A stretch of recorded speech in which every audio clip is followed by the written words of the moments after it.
Muy buenas tardes a Luis Núñez. Hola Paola, hola Jorge, ¿cómo están? Bueno, ¿cuál podría ser la solución? Se hablaba, no de manera formal, del canciller chileno de repente para ser una especie de mediador, que se pueda solucionar esa entrega de la presidencia pro tempore que no quiere hacerlo AMLO.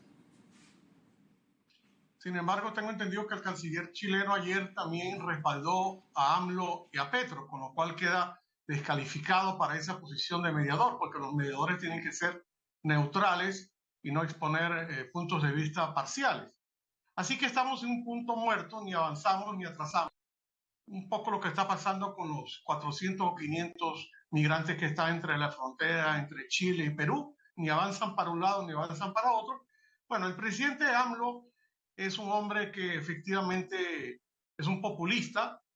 Yo hace muchos años que vivo en el Perú, ya voy a cumplir 25, y uno de los primeros textos que leí fue un texto de González Prada, leído por un niño en un teatro italiano llamado el Politeama. En ese texto, González Prada habla de la cuestión del indio. Yo creo que AMLO no ha leído ese texto porque él ve a Pedro Castillo como un pobre indio, un profesor mediocre, sin educación, al cual que hay que ayudarlo. Y esa no es la forma en que uno debe tratar al pueblo indígena. Eso es un desprecio. Entonces, como él no entiende lo que es una persona indígena a la cual hay que tenerle respeto por ser pueblos originarios o campesinos o agricultores, él maneja esto de una manera populista. Veo, Paola, Jorge, que estamos en un punto muerto, en el sentido que hasta que este señor no se vaya del poder el año que viene, nos va a estar fastidiando con el no querer entregar. Y la presidenta ha hecho todo un gesto de buena voluntad, ha escuchado muchas críticas, algunas las ha tenido que responder por su propia voz, por la canciller o por el primer ministro, pero el hecho es que no avanzamos, porque tenemos 3 de 4 de un instrumento tan importante como es la Alianza del Pacífico paralizado. Y además la Alianza para el Pacífico no solamente son 4 países, están los países observadores. Así que estamos detenidos en materia de tratados internacionales, comercio entre los 4 países, relaciones humanas, transporte, inversiones, y eso lo que le hace daño al país, pero también le hace daño a Colombia, a Chile y a México, y parece que eso no le importa a estos 3 señores que lo único que quieren es molestar a una presidenta que está constitucionalmente en su cargo, porque así lo dice la Constitución. Luis, ¿en qué medida el discurso que han articulado tanto el presidente de México, Andrés Manuel López Obrador, y Gustavo Petro en Colombia, apela más a su público interno? O sea, ¿en qué medida es más una forma de apelar a su público interno con esta narrativa que un reflejo de sus principios de política exterior? Absolutamente. Al profesor, al señor AMLO y a Petro poco le interesa la política internacional. Ellos quieren con esto crear una cortina de humo y una narrativa que haga que sus connacionales, que no los quieren a ambos, las encuestas indican que mejor AMLO que Petro, pero se ha descubierto que es un populismo. Hay muchísimos problemas internos en México, hay muchísimos problemas internos en Colombia y hay muchísimos problemas surgidos de la elección de hace pocas semanas en Chile. Y entonces lo disfrazan creando cortinas de humo, atacando a la señora que está afuera, pero no resuelven sus problemas internos. Las encuestas a Petro lo han sepultado y este escándalo de querer apropiarse del poder de la Fiscalía de la Nación también le ha hecho mucho daño. Así que tu hipótesis es correcta. Claro, y además en los problemas, por ejemplo, acá en el Perú se ha solicitado en el Congreso declarar persona non grata al presidente de México y eso afecta, por ejemplo, tema comercial. ¿No es cierto que está pendiente de esta posición de reconocer y dar la presidencia pro tempore al Perú? Chile es el único país de la alianza, pero vemos que tiene una posición no es neutral, ¿no? Es difícil también para ellos, ¿no? El gobierno ha reconocido al gobierno de Dina Boluarte, sin embargo, no se está haciendo nada para poder mejorar esta relación. Por lo tanto, Paola, tal vez la única opción para salir de este punto muerto y no esperar a que AMLO termine su mandato sería buscar otro país neutral o pedir la anuencia de algún facilitador de Naciones Unidas, porque tampoco podemos pedir una anuencia de un facilitador de la OEA, porque OEA tiene esos 4 países como miembros. Entonces, tendría que ser más bien en Naciones Unidas o de los cascos azules o un facilitador internacional de gran éxito que nos permitiera destrabar esto por culpa de la terquedad de un hombre y de la complicidad de otros 2 países. Luis, has hablado de la posibilidad de una mediación, que sería pues un medio diplomático para tratar de salir de este impasse, pero la canciller Gervasi ha dicho que el gobierno de México está omitiendo una obligación internacional al no ceder la presidencia pro tempore de la Alianza del Pacífico al Perú. O sea, que se está omitiendo una obligación internacional en el marco de un tratado, lo cual podría acarrear una responsabilidad internacional y el Perú podría plantear incluso un proceso ante una corte internacional para resolver el tema, que evidentemente tomaría mucho tiempo. Pero ¿consideras que la vía judicial internacional pudiera ser un camino o habría que persistir en la vía diplomática? Creo que hay que persistir en la vía diplomática, porque estas cosas llevadas al plano de los juicios, como tú acabas de decir muy bien, tienen mucho que ver con los tiempos, ¿no? Porque además hay muchos problemas internacionales y este sería uno más en una carpeta. Entonces yo creo que la vía diplomática, buscar a un interlocutor que pudiera yo señalarte, no quiero especular, pero estoy hablando de un premio Nobel de la Paz, por ejemplo, personas que están digamos que tienen el talento para sentar en la mesa a las partes en discordia, porque si no, esto no va a avanzar y los perjudicados son nuestros pueblos, que necesitan precisamente de inversiones de todo tipo. Y como bien explicaron ustedes, nosotros habíamos tenido excelentes relaciones comerciales con estos 4 países, o sea, ellos con nosotros y nosotros con ellos, y esto es una parada en seco que nos hace daño a todos, sobre todo después que acabamos de ver que en el gobierno de Castillo se ha aumentado el número de pobres y perdimos mucha de la clase media. Entonces, Perú, Colombia, Chile, México lo que necesita es avanzar y no retroceder por culpa de algunas mentes obtusas que van contra la historia de la colaboración eficaz. Bueno, pero eso es parte de una estrategia, ¿no? De un plan que tienen de no reconocer a Dina Boluarte como la presidenta, de ser usurpadora, y no reconoce que se trató de una sucesión, que ella era la vicepresidenta y la que debía asumir ese cargo en el país. Ahora AMLO está hablando sobre Ecuador, que no prevé inestabilidad política, porque también se está discutiendo sobre la ilegalidad o no de esta llamada muerte cruzada en el caso de Lazo, pero como es derecha, no le gusta a AMLO. Claro, ahí la lógica nos dice lo siguiente. Ellos ya tenían su mapa rojo montado y Ecuador era la piedra en el zapato. Es más, en la presidencia de AMLO, hasta el problema con Pedro Castillo, ha sido más bien discreta en el campo internacional. Él ha tenido por obligación, viajando a Estados Unidos y viajando a Canadá, por esa figura tripartita de los 3 países.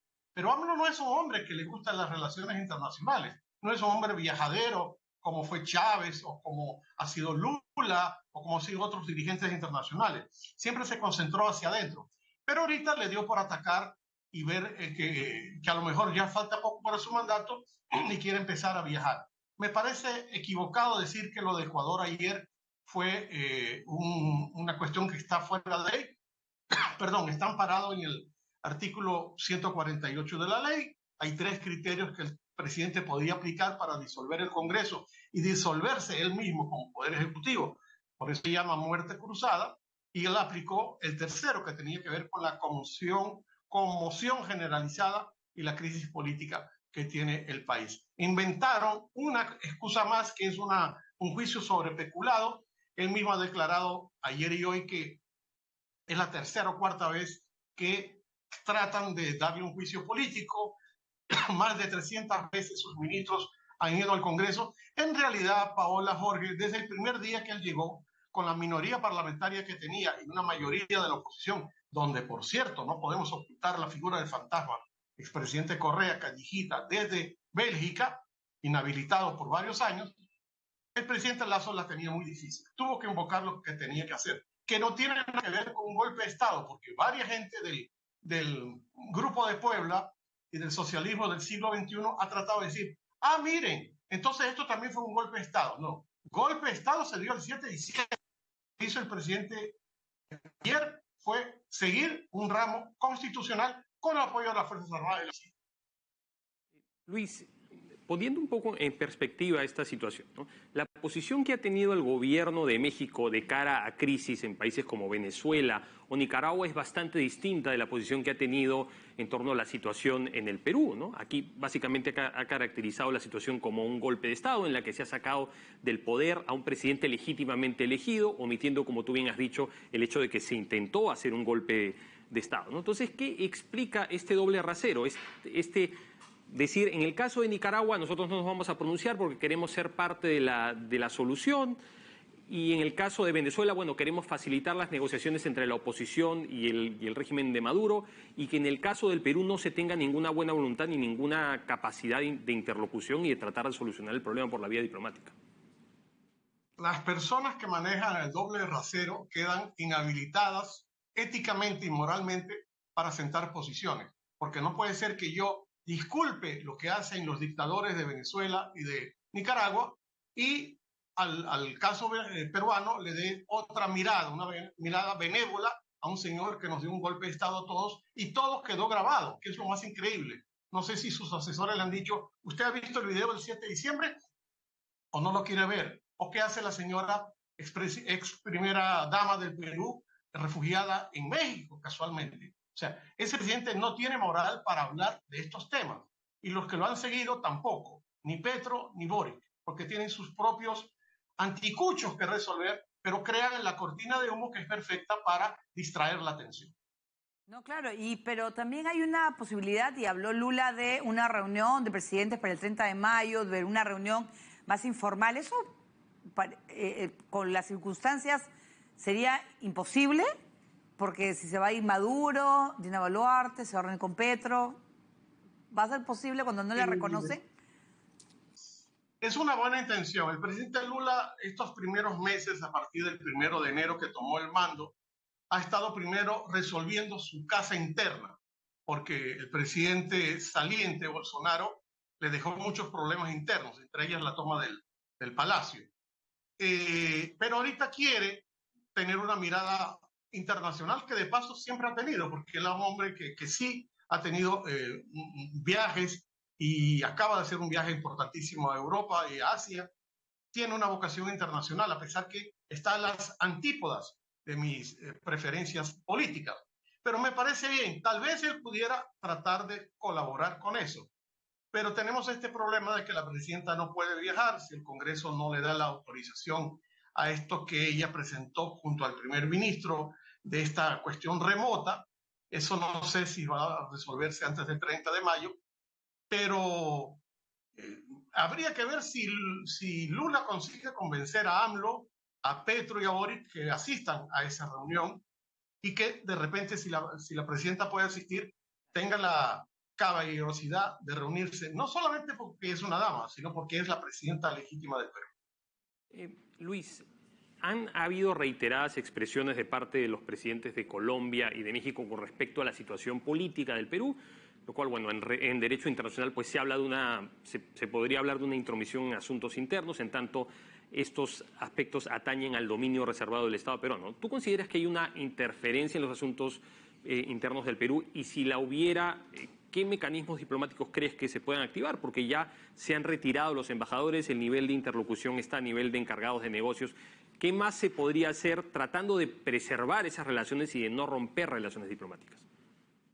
Lo más increíble, Jorge, es que México siempre ha tenido una herencia, una reputación de inmiscuirse en los problemas internos de otros países, precisamente invocando para que los demás tampoco lo hagan de ley. Sin embargo, esta vez se quebró esa tradición, ese paradigma.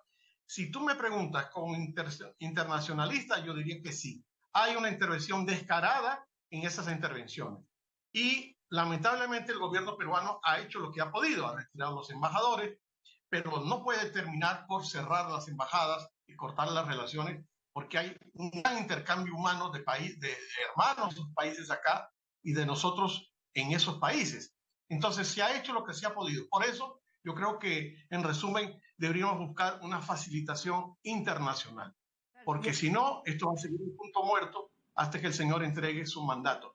Y tengamos en cuenta una cosa, este señor siempre ha sido un factor de izquierda, pero él ganó las elecciones apelando a la morenita, por eso su partido se llama La Morena, invocando nada más y nada menos que a la Virgen de Guadalupe, porque con su antiguo cascarón histórico político, él no hubiera ganado las elecciones.